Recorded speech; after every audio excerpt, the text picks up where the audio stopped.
All right, we are now being joined by Scott Coker. Go ahead, Nolan. Scott, Bellator 261 in the books. You have a new interim heavyweight champion. Give me your thoughts on the night, the main event.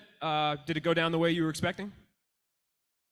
I'll tell you, I was a little bit surprised at the volume that these guys were active, and then I was also surprised by when there's that many punches thrown, usually somebody's going to get knocked out, and those guys are tough guys, big guys, tough guys, and they fought a great fight, and congratulations to the champ. And I guess talk to me a little bit about what's going on with your promotion and the Russian fighters, right? I mean, you guys showed it at the Fedor press conference. You have a lot of top-tier fighters that have integrated here from Russia. You got light heavyweight champion. You now have an interim heavyweight champion. Is that really an area of the world that you guys have really targeted the talent pools recently, and it's paying off? You know, I'll tell you, it was something that when Fedor said to me, I have a team, I want to bring a team over. And then we started, signing fighters, developing it from different CIS territory countries. And then it just panned out that, they just have a lot of amazing talent in that area. And I think you're seeing it here at Bellator. Co-main event, Liz Carmouche with a very quick TKO, her first one since 2013. Do you think she's done enough to kind of sit in that number one contender spot, fight the winner of Velasquez versus Kielholtz? Yeah, I mean, I feel like she's definitely earned it. I thought that was a spectacular knockout. And Watanabe is no joke. I mean, this girl, if she had a little more time and got Liz to the ground, it would have been a very interesting battle. But she did what she had to do. I thought it was spectacular. And, to me, she should be in that spot. But I want to wait to see what the rankings come in at, and then we'll decide what we're going to do from there. Hey, Scott, congratulations on another great night. Madowski just won the interim title.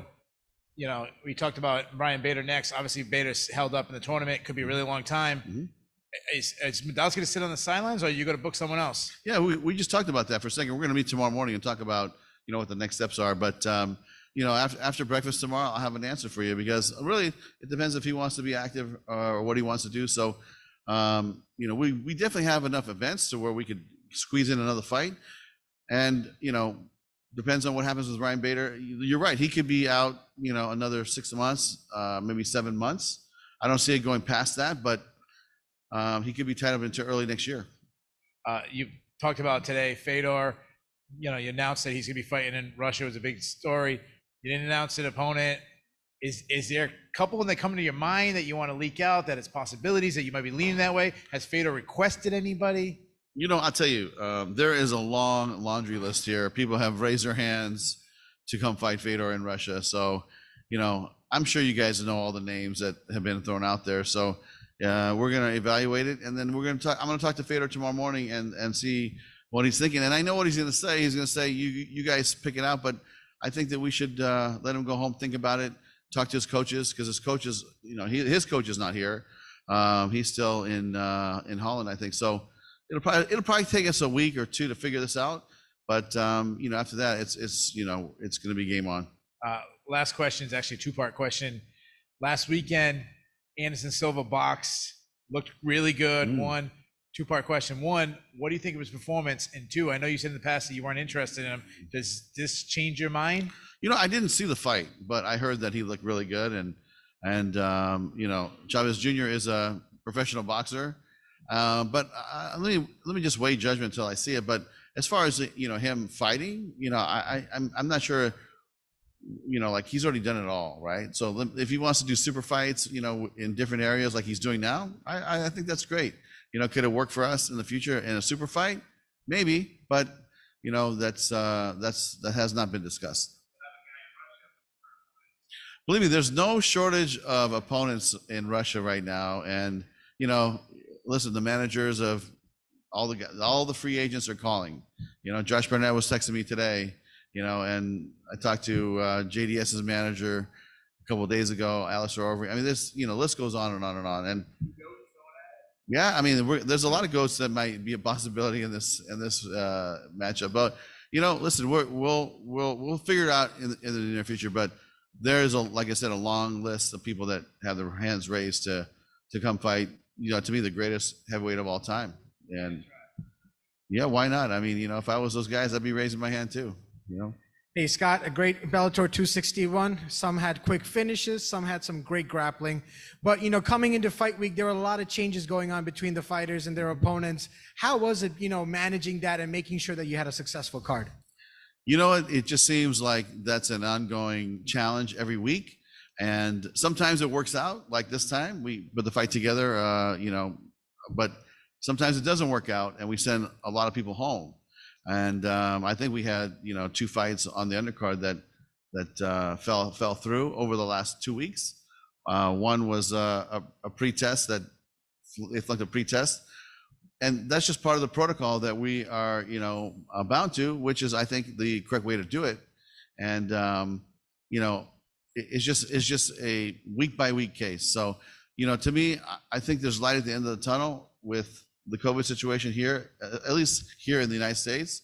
In California, one of the strict guidelines of the strictest guidelines of any county is the county that I live in, and it's wide open now. Gyms are all open, the restaurants are open, movies are open, the malls. I mean, everything is like it was almost pre-COVID, except for some people wear masks, some people don't, but everything is open. So it's a great feeling. And going into Los Angeles, to have a full crowd and have an open arena like that, it's just going to feel great. And I said, LA is going to be a big night for us, and it's going to be the relaunch of Bellator since COVID started.